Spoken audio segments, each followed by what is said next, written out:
Man, being out here really testing my patience. Ran out of mattress and switched my location. 500 miles ain't really that far. For you, oh baby, I'd fix my car. Hills and mountains and trees and stars. It's beautiful, but it ain't a queer bar. 5 million queers across this nation. Hello, welcome back to Way Out Here, our second episode. My name is Laurel Hell, and I live in New Hampshire.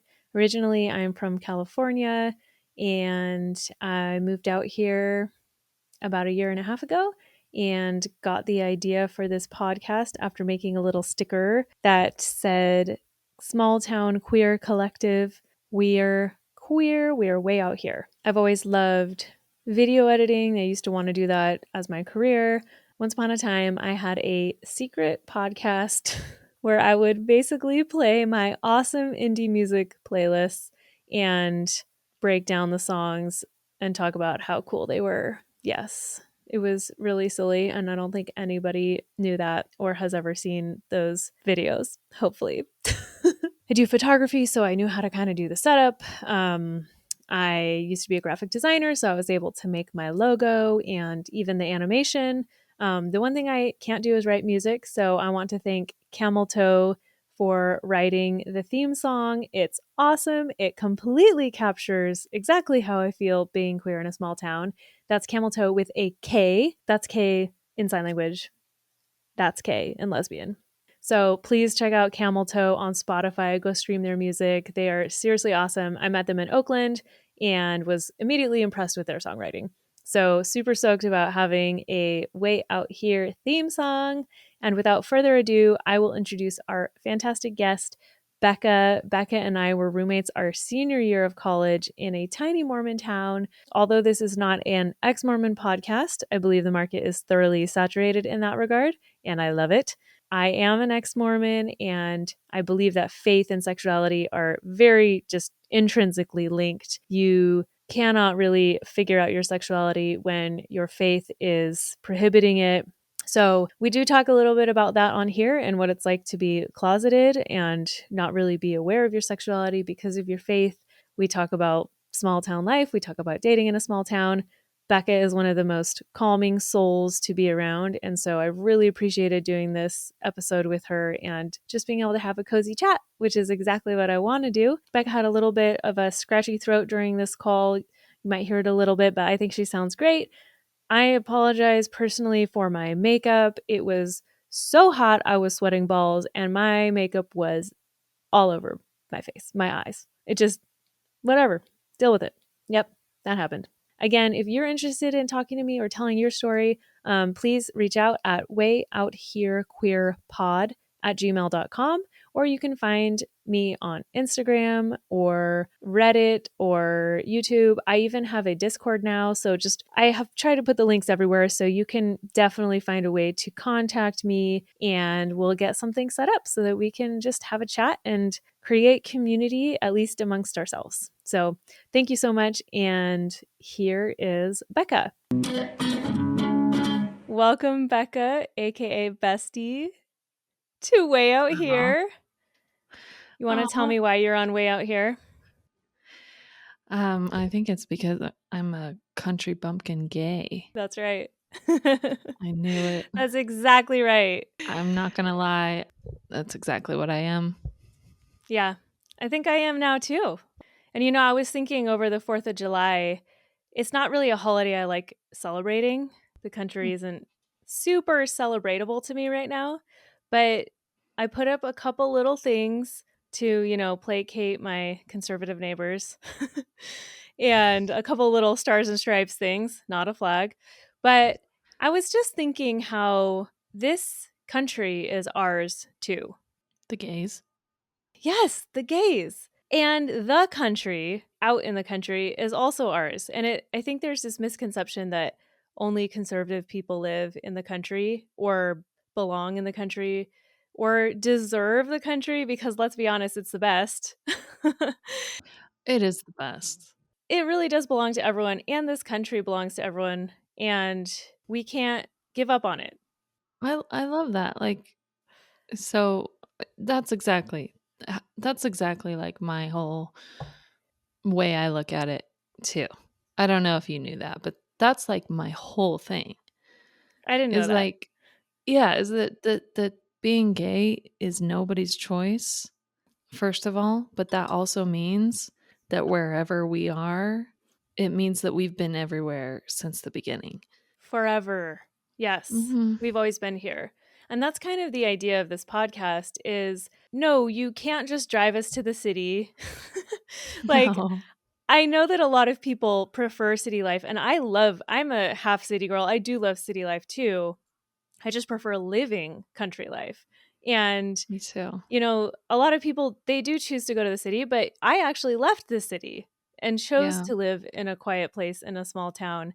I You had never know, asked you why you made that choice. I But remember yeah. making a list of like 25 reasons because there just were a lot. But I, Hmm. first of all, was living in California and taxes were killing me. And I Yeah. just knew That was that huge. I was never going to be able to progress there because of how expensive it was. I lived in San Francisco for 2 years. That was like kind of enough city for me, like as far as living Hmm. goes. I ended up moving back to my hometown and got an apartment, and it's kind of the suburbs, and I just like wasn't really for me. It just like wasn't quite fulfilling that need. And then a bunch of other reasons, COVID really kind of fucked with me and it felt like Hmm. nothing was going to go back to normal and I couldn't force it to, so I just really needed a big change. And I had visited New Hampshire and I remember posting, I'm seriously considering making New Hampshire my home, like a year before I I moved think I here. remember that. And I just totally fell in love with it. It's beautiful. It's, quiet. The fall is amazing. There are lakes and rivers everywhere. And yeah, I found a house on a river and decided to buy it sight unseen. Like I know how much you love to take photos and you're really good at taking nature photos. So I wonder if that was part of it too. Um, Yep. but yeah, okay. So now that you're there, like you're trying to do this podcast and bring awareness that, we're not just segregating ourselves to the city anymore because that's where the only place that we could find safety. We want to live our lives to the fullest now. So we're everywhere. This is true queer liberation, I think, where it's not like you have to consolidate to one area. We're going to bloom where we are. Yeah, exactly. Bloom where you're planted and like let your little seed fly across the country and land wherever you Mhm. land. I love that so Yes. much. Yeah, that's where it's really true growth. Yeah, absolutely. I totally agree with that. So tell me a little bit. So you live in Idaho, right? Mhm. I knew Yes. that. Yeah. And I just wanted to hear a little bit about your upbringing before we talk about your experience of current queer small town living. Okay. Yeah. So I grew up in a really small town. So that just basically meant that I didn't know that I was gay until much, much later in life. Yeah. Yeah, it was predominantly Mormon religion as well, so that didn't help at all. But yeah, I didn't come out till I was 28. Oh my god, I didn't realize that we came out around like the same age. Cuz I left religion at 28 and came out around 30. So, wow. Yeah, it wasn't too far apart. Late bloomers for the win. Plug, I have a late bloomer sticker in my Etsy shop. Yes, plug. Go check out her Etsy shop, The Crown Arts. Thank you. We will be plugging Becca soon as well. Okay. So, so living in a small town, you were in Wyoming. How was it in Mhm. that town? What was the town like? Oh gosh. In a word, small. Like it was just the schooling is actually really great and actually really well funded. So a lot of people move there to be a teacher, but other than that, we had a lot of agriculture and mining. Yeah, there's a big mine there that a lot of people work at, and yeah, my grandpa was a farmer. He raised cattle or he owned a dairy farm. So did Um, mine. oh, really? And your grandpa was from Idaho too, right? My grandpa owned a dairy farm in Idaho. Yeah. Yeah. So my You town in know, my Wyoming. Sam, my friend in New York, Yeah. just told me, Sam. Sam just told me that there's this study that says friends share 1% of DNA, and that's probably why they're drawn to each other. I believe that Maybe 100. there's something with the dairy farming and all the insular Mormonness that makes us related to each other. 100%. I think we're probably pretty closely related just because, I mean, we're white and have blue eyes. Well, we're Mormon too, so there's like a And heritage Mormon. there. There were only so many people to marry. Oh wait, never mind. Polygamy. Yeah, There I were a mean, lot of people to marry. a lot of Mormons are related just because of polygamy. And how was home life? Well, it was off and on good and bad. I think just like a lot of kids growing up. We were kind of weird because my dad was an artist and that was a little bit unusual. I didn't quite know what to make of it. We were either rich or poor. Not a lot of in between. It was just like a roller coaster. Your dad's a famous artist now. He's Mm-hmm. he's really famous in the Western art world, and his paintings are really valuable. So that's pretty Yes. wild. Yeah, he raised a family of 7 kids on his paintings. And he That's was well amazing. known, he sold in Jackson Hole galleries, and he also for the Mormon church, he has a lot of paintings that, the prophets of the church commissioned him for, and Oh, I didn't realize that. Well, they have a lot of money, so they do. that can't hurt. Temples and stuff he did, and he was, he's been in a lot of magazines and Hmm. things like that. So fairly prolific and successful, but it's feast or famine, it's not a steady job where you get a paycheck. And you kind of inherited that gift of being an artist. You're an artist, Yeah, I am now. I mean, it's crazy how that happened because I actually tried to avoid that my entire life. I did. I right? wanted to stay as far away from that as I could, but still use my creativity because I love being creative. It's always what I was drawn to. So I went to advertising thinking that that would scratch that itch, but Mm. after college, I found myself drawing a lot just for fun. It's like your sexuality. It's an intrinsic part of who you are, and you can't just run away from it. You can try, and then life will slap you back to reality eventually. Yeah, I mean, my art has chased me too, and I've ended up doing it. I've avoided it too. I almost became a professional photographer, but really it was the advertising part that I hated, so that was why I didn't. And Mhm. now I have my own art studio in my new house. Yeah, So I know. Isn't it cool? Like, look at us. we found our bliss, We and did. I mean, I feel so lucky, even though it was a really hard and long journey, and it's still long and hard, like, I'm nowhere near where I wanna be with it, but I'm doing it, so that's what matters to me. But to the right, so we can see your paintings back Oh, there. Becca made that river well, painting you 2 can't days really ago. see it. It's beautiful. I Yeah. can see it. People will see it. And the one behind, It's a portrait of Lily Gladstone, the Native American actress. That was just for fun. I mean, they're both just for fun. beautiful. Well, Thank you. Becca's amazing and just got commissioned by Gatorade, the brand, to paint a painting of queer basketball player from the WNBA. What's her name? Candace Parker. Candace Parker. Isn't that amazing? I mean, I was so stoked.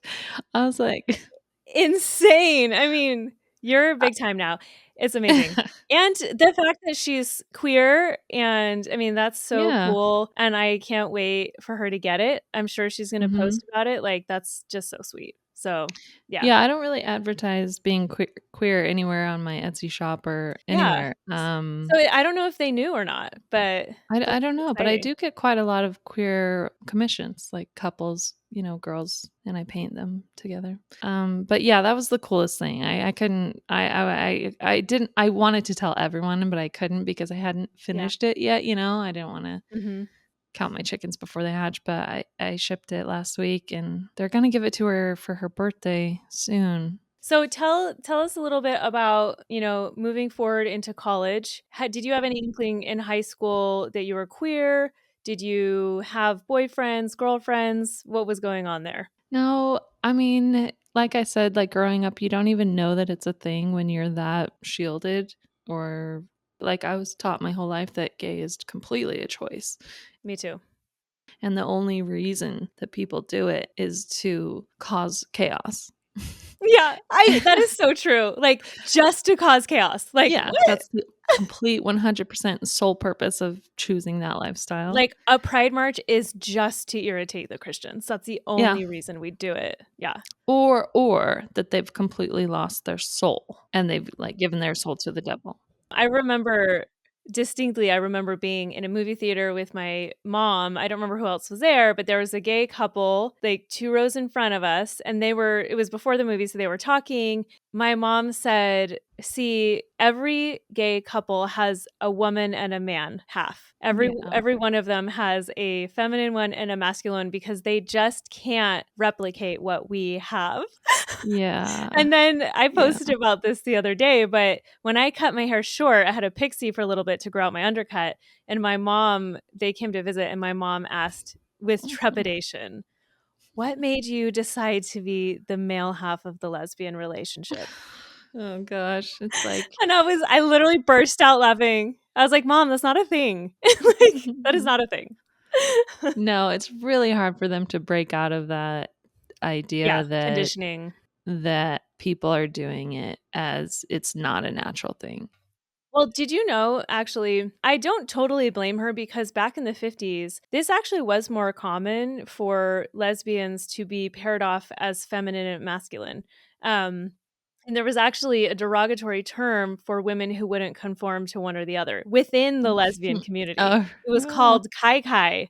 So I actually wow. made a sticker with 2 little kites that says kai kai because I consider myself equally feminine and masculine, and I like to do Mhm. both. I like to dress up in a dress. I like to mask down in a suit, Yeah, you but I just do. thought it was funny because even within the queer community, there can very often be division, Mhm. So, Yeah. Well, it's human nature to group people into groups and so they can easily either brush somebody off or just talk about something in a way that requires no nuanced thought and to protect them to protect their own image of themselves too.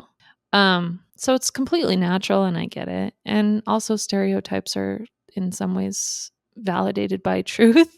yeah, totally. Um, but that's neither here nor there because everyone is different. And especially as human nature and society evolve, that's especially the point where you have to question stereotypes that have existed for decades. And that is how our society is changing. Once people Yes. see representation like 2 femme girls being together, or whatever, Mhm. that representation helps people see that they have options. So, Mhm. yeah. Yeah. Absolutely. We are getting more nuanced as a society, I do feel. At the same time, also getting more polarized and black and white, if that's possible. It's a little weird. It's a weird time. Yeah, I think it's kind of like as one side of the spectrum gets more nuanced, the other side it feels more extreme because I think they're just Mhm. sticking Mhm. to their guns, no pun intended. They're just kind of Mhm. like staying where they're at, which makes the other side seem more extreme. Yeah. Even It when I feel like it's getting more moderate rather than more extreme because of mhm. the understanding of nuance. But Yes, I would agree with you. Everyone's kind of balancing out, seeing the varied, people because of the internet. We see such a wide variety of people now that we are getting a more balanced view. I say that is happening. yeah, and maybe that's just us, I don't know, because I do feel more moderate than liberal, and that's one thing I like about living in a more conservative area is to have that balance on both Mhm. sides, because Mhm. on either side of the spectrum, I don't really like extremism, and so it helps me to be around people that have a different perspective and to Mhm. respect them and be like, Yes. "Okay, and I hope you will respect me too," you know? Yes. So Yeah. anyway, Yeah, we I kinda think got it's off great. topic from Yeah. high school, but tell me more about high school. Oh gosh, high school's hard. I don't know about you, but I think for a lot of people it's a battlefield. I don't know who said that, but it's true. Love is a battlefield. Yeah. I don't know. You're so self-conscious. You so worry about what everybody thinks of you and how you look in particular. I had a really hard time. But I don't think most people knew that I was having a hard time. It was just all internal angst. But Yeah, I think most people hide their internal angst. Yeah. mhm. But I dated boys and I seemed to do fine with that. I'll just put the caveat that Mormons don't have sex, so it's kind of innocent, you know? Sort of hard to feel out sexuality in a context like that. True, because you're never even given the chance to hate it. Right? Uh, but there were times where boys wanted to get a little more physical, a little more serious, and that would be the exact moment that I would just completely like turn the opposite direction and be like, I'm doing something else completely now. Like, and I would just lose. I don't know if I would just lose interest. Something would shut me off of pursuing that or letting them pursue that in me, and I didn't know what it was. I didn't even think about it because for me, I was just suddenly interested in something else. Okay, like, are you talking about in the exact moment? You were like, "Oh, look, it's a soda." Or do you mean in general, you Oh, were like, "Okay, I'm gonna break up with this person because now I wanna do the sport or whatever." kind of both because if we were in like like a bedroom or a room privately and they were like getting too close, I would literally be like, I have to go home. You probably just thought you were a good Mormon girl. Like, "Oh, I'm not Exactly. tempted, you know, I don't wanna go I too did far." think that.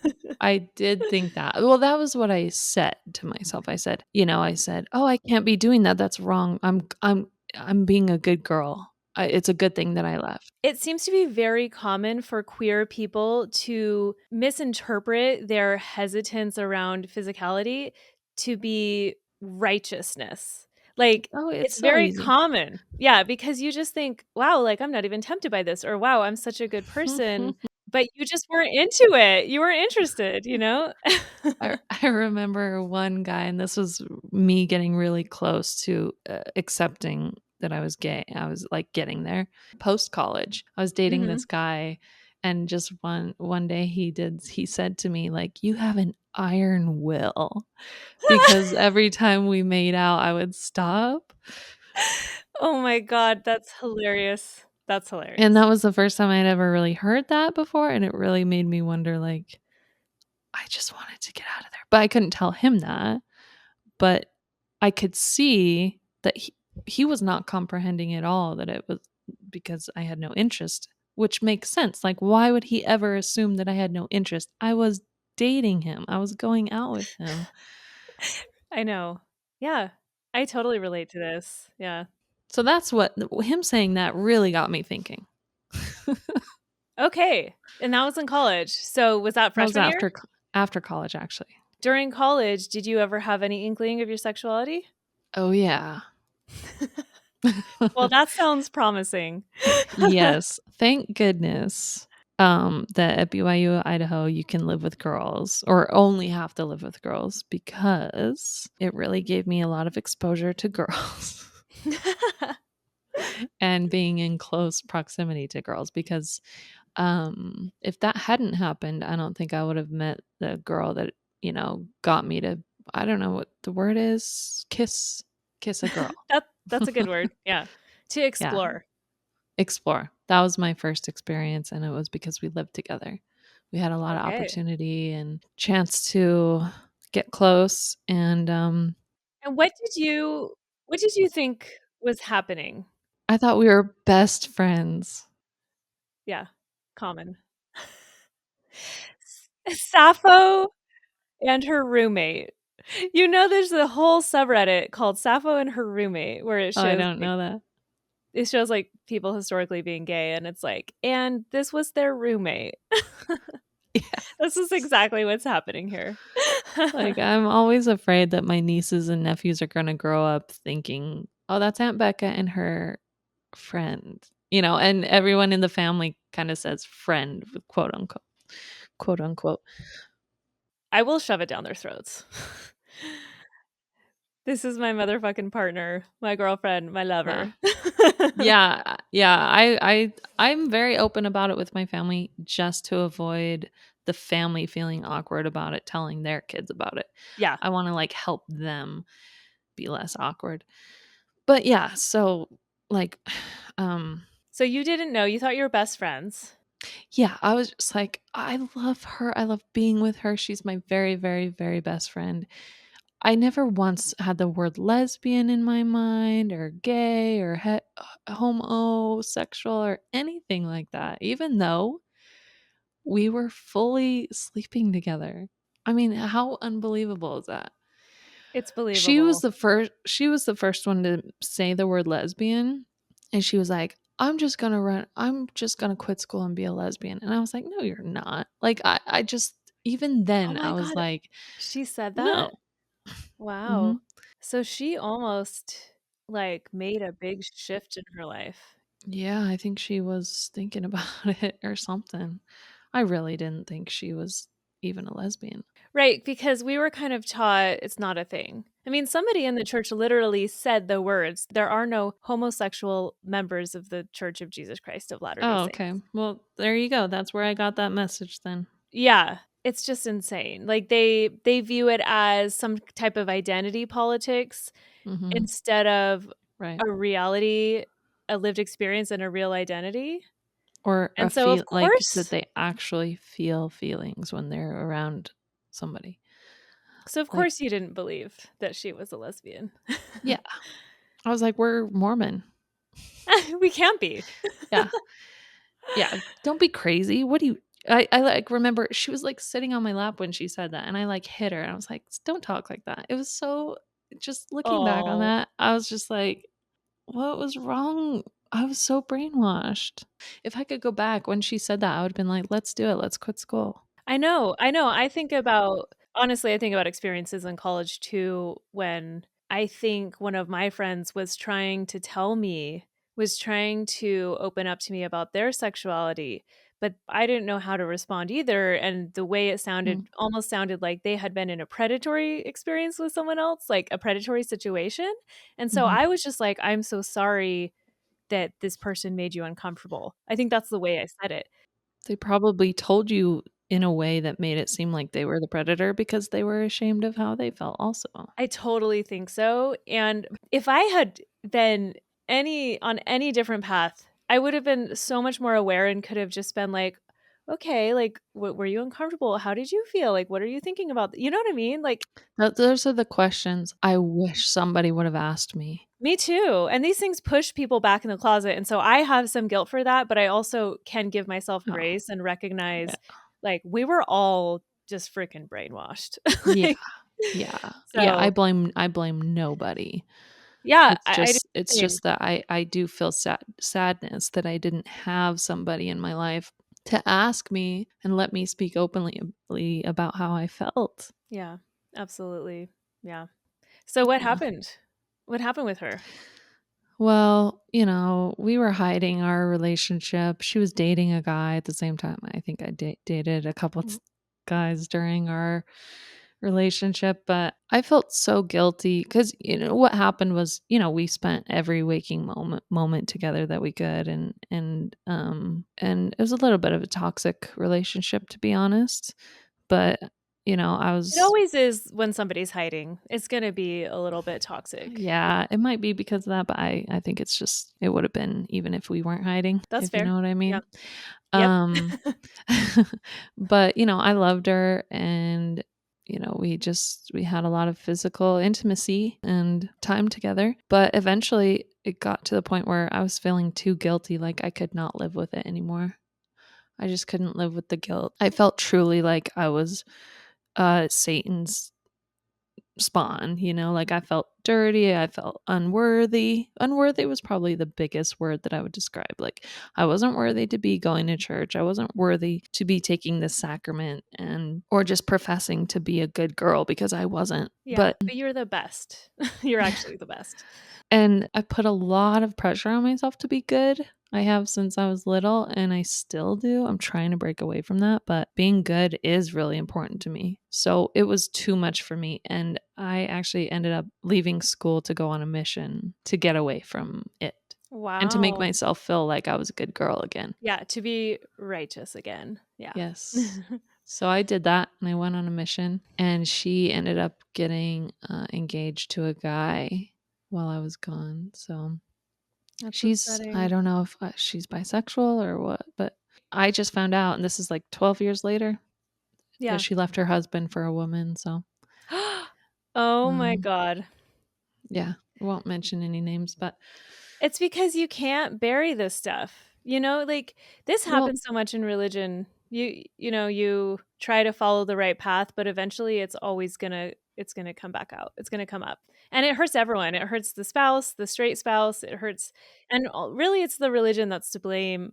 When you're aware, I think there is some blame there too, but like it's mostly the religion that causes the brainwashing that is to blame in those in situations. society and the desired and biology, because you want to have kids, the easiest way to do it is to get married. Yeah. So, I mean, I do feel bad for women who want women and who have a man that loves them, because it'd be pretty hard to say no if you did love a guy, even if you didn't really love having sex with him. But if he loved you and you loved him and you wanted a family, I mean, it'd be hard to say no. So I try not to like judge too harshly, but I have judged women harshly in the past for marrying guys, because even though they knew they weren't really in love with them, because I didn't do that, and I think I had a little bit of a moral superiority thing going on, but I'm trying to forget that, and like, we all Right, make our everybody. choices. Yeah, it's would be such a hard choice to make when you feel like you only have one option and one path. Mhm. And I do think that for bisexual women, even if or like, sexuality is a spectrum. So even if women fall more on the lesbian side or whatever, Mhm. like if they find someone that they're like, okay, this works, then like Mhm. they might prefer women, but it's an easier path for them to And they get somebody to support them, and they get accepted by because society. yeah, There's it's a whole bunch of reasons why they would do it. I absolutely believe that there is bisexual privilege, but also if you're bisexual or if you have any attraction toward men, it takes a lot of work to deconstruct patriarchy and abandon Mm. men. Mm. And I think there are some bisexual women. I mean, I know some bisexual women who maybe would have loved to explore that more, but Mhm. because it's men pursue more and all of that, like it, and if they fell in love with a man, it just was easier and it worked. Then people just assume you're straight. Like there's other pitfalls and other things that come with being bisexual. And so, yeah, like I think everybody has their own challenges. I really do think bisexuals have, in their own way, a really hard time. Well, and there's, they can have less. I just dated a bisexual woman recently, and there is a lack of acceptance in the lesbian community sometimes Mm. because most of us have been hurt by a bisexual person at some point that wasn't ready to date women seriously or whatever. 100%. Anyway, back on topic. So now you graduate college, Mhm. and what does your life look like after that? What do you go through in those years after college? A really rough time. And it wasn't necessarily due to my sexuality. I came home from my mission and I thought I was straight. I thought I was fixed. You did it. You fixed it. Yeah. You So I prayed the wasn't, gay away. yeah. And, I wasn't living with, well, I was living with girls, but they were all straight. And so it never, became an issue. I got a job. I was dating a guy that I had met on my mission. He was Canadian and lived in Canada. So he would come to see me and try to make it work. Can we just talk about how the distance thing is a really good way to mask sexuality because Mhm. you're not seeing each other that much?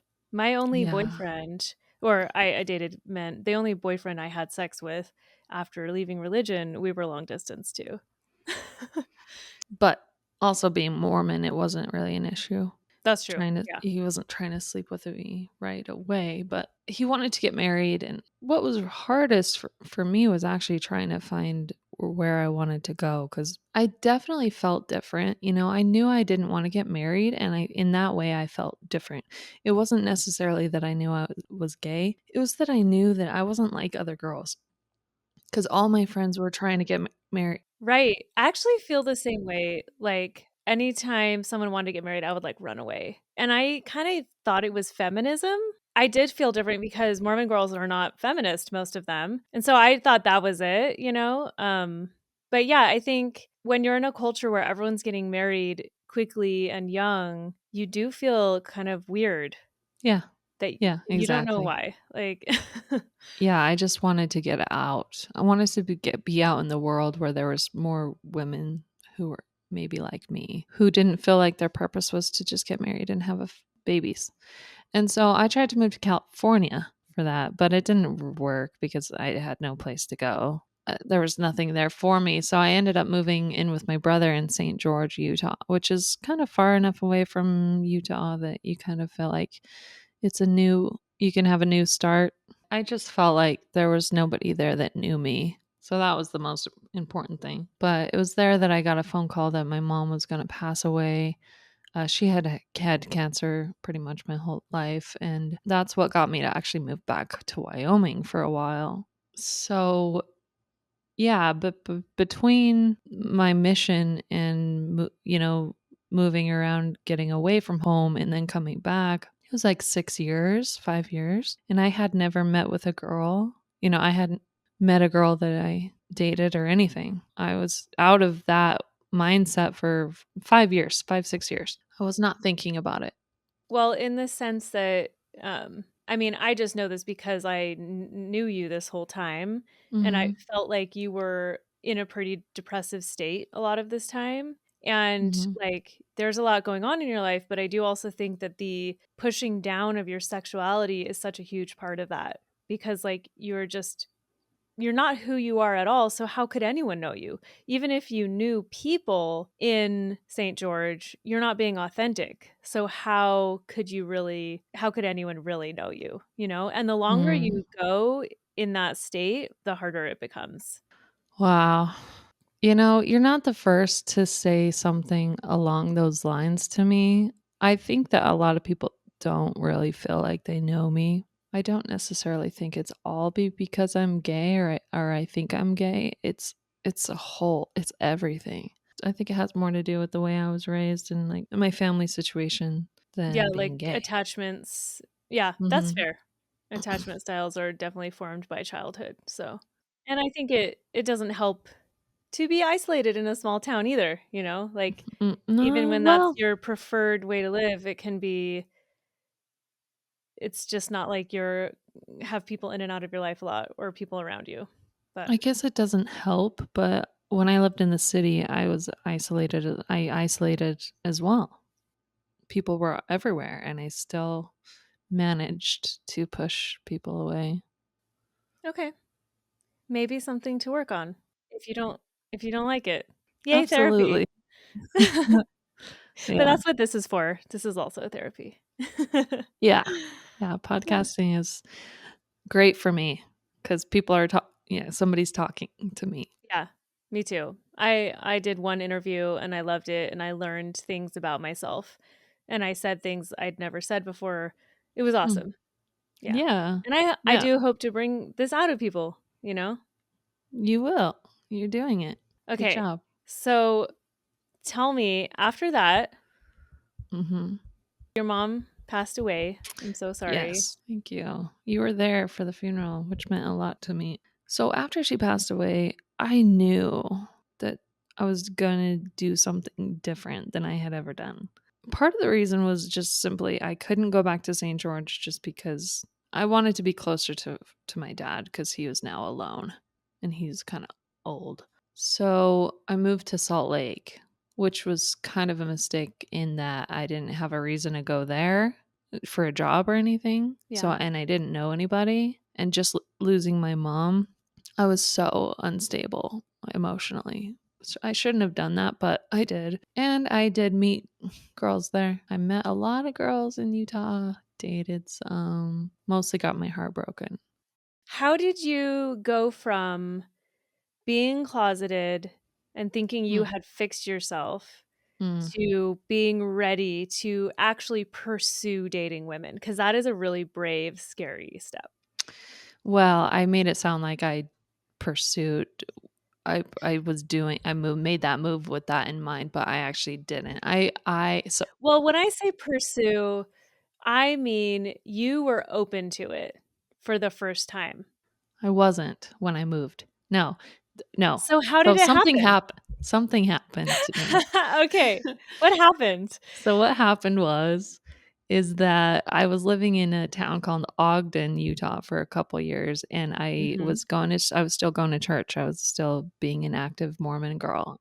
So I was going to church there, and you just date when you're in church because there's just so many Mhm. people in your same peer group and people wanting to get married. So yeah, I was dating a guy, and he treated me really well, and I just wanted to break up with him constantly. And I didn't question it, but until I met this girl also at church who she came Oh. over and started getting into my life. Well, I welcomed her in and we became physical. There was one day where I just invited her over to hang out, quote unquote, and Uh-huh. we ended up watching a movie. And I had a roommate at the time, and I was like, well, do you want to go to my room to watch the movies for a little more privacy? So we And don't so we were disturb the roommate. Good right. one. That's the reason. Wink, wink. And we went and we were on the bed, and I think she turned the movie off or just flipped the laptop down, and she just started she just put the moves on me. She And knew. Somehow she knew. well, she knew because she dressed like a lesbian, so I'm pretty sure that she assumed that everybody thought that about her, including me. And Oh, then when I okay. started inviting her over Yeah. and, like, inviting her to the bedroom, I think she probably assumed that, yeah, I knew what I was doing. Right, because most, like, straight Mormon girls would be like, "Oh, I don't wanna hang out with her because she's gay," or whatever, so maybe they would be avoiding, like, that kind of behavior or something. Oh, yeah. Okay. I've seen that quite a bit, See, which actually is fine. signaling really does help. That's funny. Like, Well, it's how I usually have gotten into every by situation that I've looking gotten. gay or by Oh, no. Just, like, seeing somebody who looks yeah, gay, by like, seeing befriending somebody and them. then, like Oh, and then I put out the vibe to them. Like, look at them in a certain way, or I sit I, like, just yeah. do these little things. But but, yeah, Love she put the moves on me. She, like, put her hand around my neck, and she was just like, "I just really want to kiss you." And it was probably for 10 minutes that I kept saying, "No, no, no." 'Cause I was still like, "No, I am straight. I I am demand not." to be straight. Yes. "I am not that girl." And I was every fiber in my body, I had to, like, fight to tell her no, and then finally I could not fight it because I wanted to so bad. Totally. And I just gave in. I was like, "Okay, fine," and she kissed me, and it was like like Fireworks. it was only my second kiss with a girl. My first was the one in college, and yeah, all those feelings just came flooding back. It was just, like, electric, my whole Oh. body felt it, and I had just broken up with this guy. So to this girl who's putting on the moves, and I'm, like, basically falling in love super fast with her, she ends up breaking my heart not too long after Oh. this. Like, it was not very long after, but so Did what this got me to feel like your first real lesbian heartbreak, or do you feel like the one in college felt like that? I got really depressed after the second one. Like, really. I just wanted to die. But I remember this time, and I sent you a Stars EP, and mhm. they, to me, are a very queer band. I Mm. think that the lead man is gay. I'm not positive, but to me, they're a very queer band, so it's just funny because I was not out at all, even close Mhm. to, but, like and then we've seen Stars together, and it was We went and saw them one of in the best Salt shows of Lake. my life. Yeah, it was Yeah, I remember you having a really magical. Yeah. so magical. But yeah, I do remember this time, like, Mm. and I had no idea that this was going on, I had no idea this was why you were going through what you were going No, through. nobody did because I couldn't tell anybody. I wasn't out yet, and so I was still very much living in shame, too afraid to tell people that I was hurt by a girl. You had no support system then in that Mm-mm, situation. no.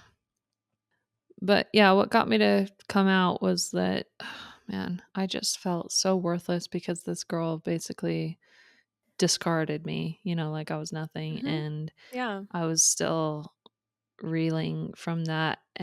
But I compared it to me just breaking up with the guy, and there was just no comparison. I, Right? there was just, if the guy had done exactly what she did to me, I wouldn't have even cared. Yeah, exactly. I mean, I would have been like, that was rude and maybe had my ego hurt, but with this girl doing it, like I wanted to die. Like So was that, my heart was broken. yeah, truly broken. And Yes. did that really did that give you an awakening? Yes. That was it. So at that moment, I was like, I am not dating guys anymore because I continue to hurt guys Yeah. Me too. and I don't want to do that anymore. I forgive you. Thanks. And then plus, like, there's just no comparison to the feelings I have when I'm with a girl that I like. So I have to accept it. It's time. This is not going away because I tried. Mhm. Yeah. I did everything I possibly could to make it go away, and it came right back just as strong. Yeah. So I just had to face the music. Absolutely.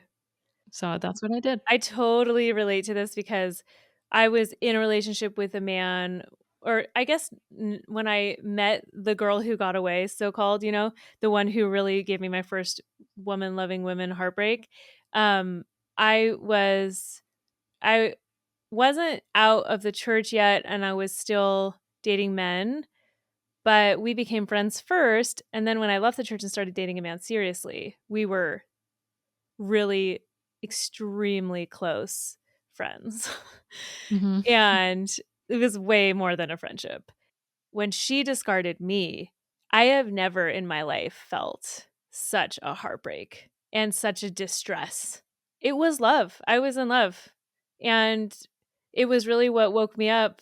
So that's, yeah, it takes a real intense thing to kind of jolt you into thinking more in reality about your sexuality. But also, like, I've heard straight girls talk about their friend breakups with their girlfriends, and they say that sometimes it's harder than a guy breakup. But I'm not saying that to say that it doesn't mean you're gay or straight.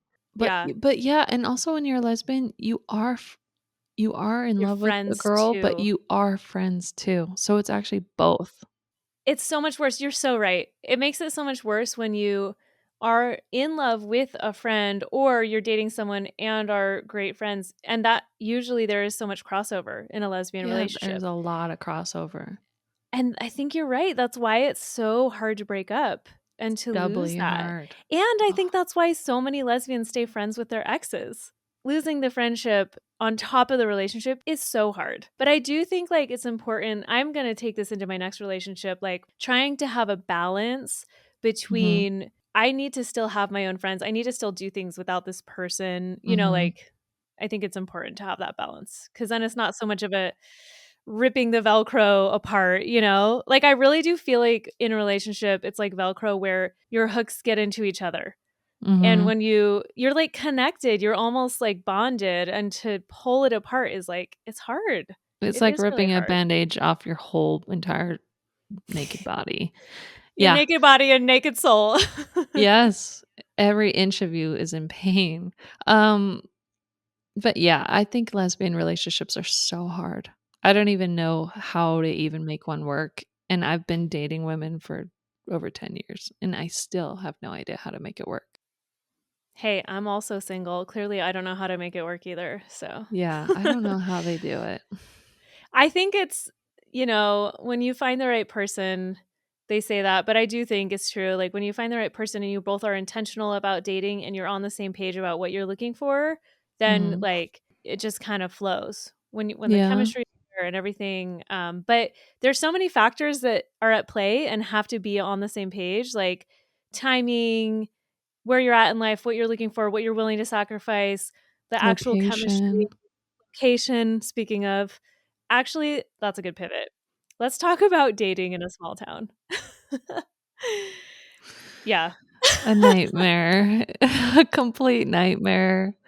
Everyone I date's in Boston or Maine. I dated someone in Maine for a while, but it feels like there's like no one around me to date. It's a nightmare. So I got desperate, real desperate one day, and I called up my friend, like my only friend here in this small town that I had before I moved here, and I was like, I have to meet somebody, and she And she's and she straight, right? This she's friend? straight and married, Yeah. and but I was like, Mhm. I need help. I need to meet somebody, and she hooked me up. Like her sister-in-law is a lesbian, Stop. so Are you so serious? she yeah, it was so easy. So sweet. Oh my god. I know, but you have to do that, and I do not wanna be on the apps anymore. I only wanna meet people that I know through other people because I have been Definitely that works a lot better. I mean, that definitely creates an automatic trust. But do you think it's realistic? it might not me introduce you to the person that you want, but I don't know. I cannot meet another person who can just throw me away again, Yeah. like they never knew me because they really don't know me. But not every person on the apps is like that.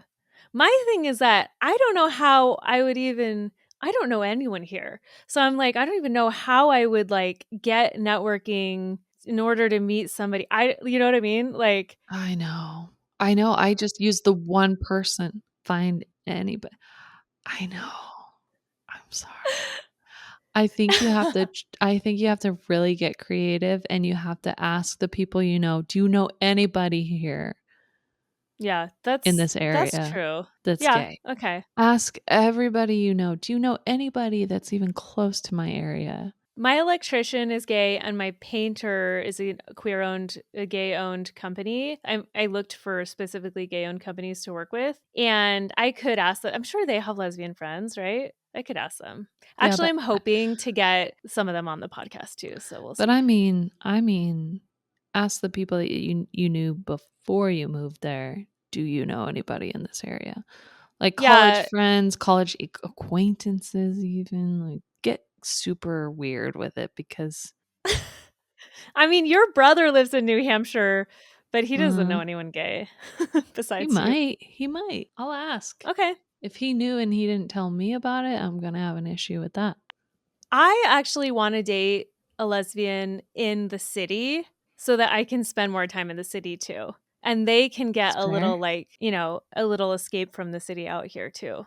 Yeah, that'd It just be feels like nice. there are so many more options. Like, if I can Mhm. find someone who can appreciate my lifestyle and that you can have it all, like, that's what I want is to have it all. And I'm like, if I can find someone who can appreciate that and split time or something, then it could be perfect. It's been I hard. will say, here's one challenge on the dating apps themselves. First of all, sometimes people they won't even include your distance in what they're willing to look for. The other thing is sometimes they're just like, I have all these girls in the city. Why would I go out there? Why would I risk it for somebody who's so far away? And so even getting a chance is hard when you live so far away. But I guarantee even in this Mormon town that I live in of like 10,000 people or less, there are probably 5 lesbians within 2 miles of me. There has to But be. how are you going to find them if you don't use the apps? They're not on the apps, Oh, I see. You don't think they're on the so apps. I Okay. have to find them somehow. Do they have any markets in Rexburg, like art markets? There's a farmer's market. Because if you could sell paintings at the market or advertise, have a little booth, and all you need is a little rainbow, you're going Yeah, to meet so many people. that's probably true. You need to do it. You know how Okay, many people I that's what met I'll at do. Pride? I sold $1,000 worth of stickers and stuff at Boston Wow, Pride. that's I was not, awesome. that's like, most days I sell like three and I just ship them out.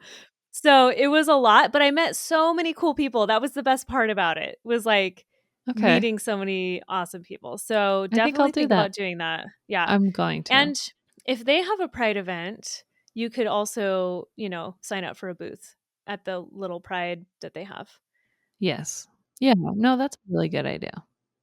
How do you find queer community in a small town? These are some ways, but it is hard, you know? It makes me think of my time in high school. I worked at a grocery store, and the amount of people that you got to meet in the community was so like you would never any other job. I don't think you would have. Maybe I should just get a job at the grocery store now. That seriously has crossed my mind too. Like, just go work at a wine bar or do this or like something, like find a way to make community. And ultimately, this is how I'm doing it. But it's like sometimes, yeah, you just want more. Yeah, just seeing people in person in the community gives you the opportunity to meet, but you won't have that opportunity if you're not out there in some capacity. So that's my goal is just to be out there somehow. I don't know, make the shop at the farmer's market or get a job at the grocery store. I don't know, or just go to the same coffee shop every single day, but That's, I think, the one. You don't have time to work at a grocery store. Your shop is keeping you very busy. But I think going to the same coffee shop every day and getting to know people, plus baristas are always queer. Have you noticed that? yeah, or they're very queer friendly. Yeah. Yeah. So, And also in a town where people don't drink coffee, uh-huh. you're probably mostly going to come across non-Mormons or At ex-Mormons. that coffee shop. Yeah, that's I true. think do that. Go there, do like bring your laptop or your painting, like do some of your work there, and you're going Okay. to make so many friends. I think you're right. That's the new okay, that's what I'm gonna do. I love this. We're figuring out community.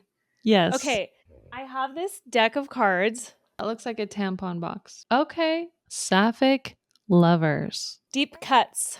Deep And it's cuts. a deck for deep conversing, and it's mostly for sapphic lovers, but because this is an all queer podcast, I could hopefully find things that work with everyone.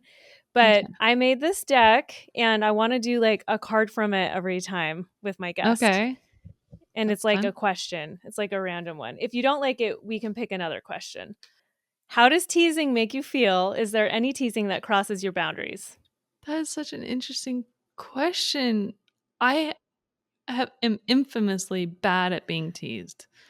Me too. Oh, really? What does that say about Yeah. us? I grew up being Oh, teased by nothing 3 bad. brothers. Okay.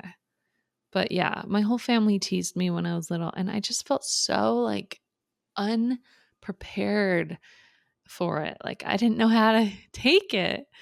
And it hurt my feelings. And so I would just cry a lot. I know. I'm the youngest of 8, and I would also get teased a lot. I had 4 brothers, Yeah, you one in feel like they're particular. ganging up on you. And you don't have the prowess to, Mhm. like, have a comeback. You're too young. That's why they do it, because they're the Exactly. ones That's in why they power. do it.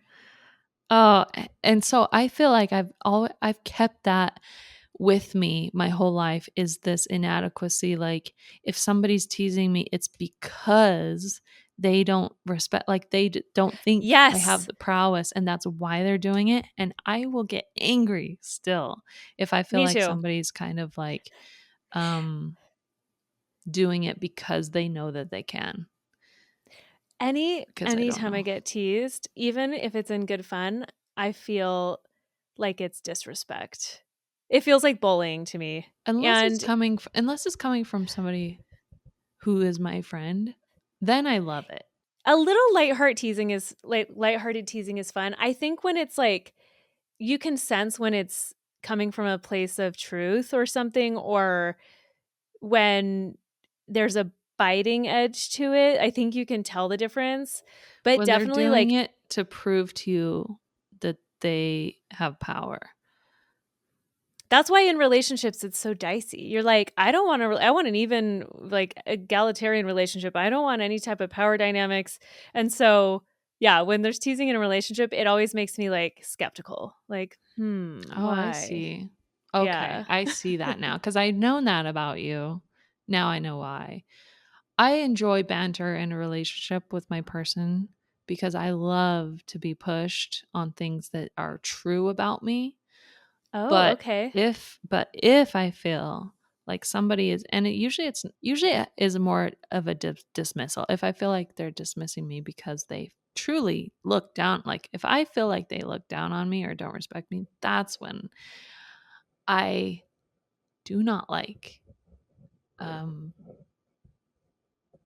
teasing. It's not even that they're teasing me. I just will get angry. if I feel that is the tone. Yeah, some people on dating apps, they like say that their love language is teasing or whatever, or they'll like mention it, and I'm like, swipe left. I can't risk it. It's okay. Like, you know that about yourself, so that's good. Yeah. Okay, awesome. So, okay, last thing. What projects are you working on right now?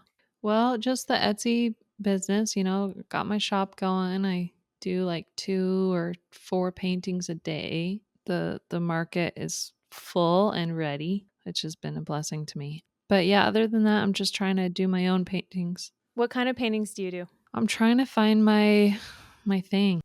I have more experience in watercolor and I have a setup for watercolor.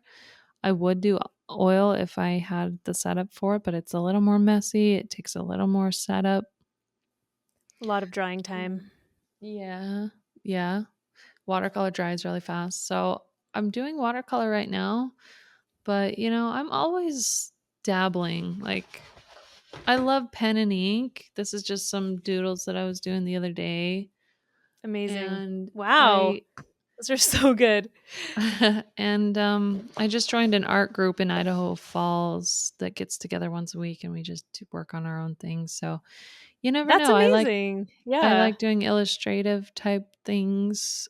I'm really trying to find the thing that works best for me in supporting me and also fulfilling me.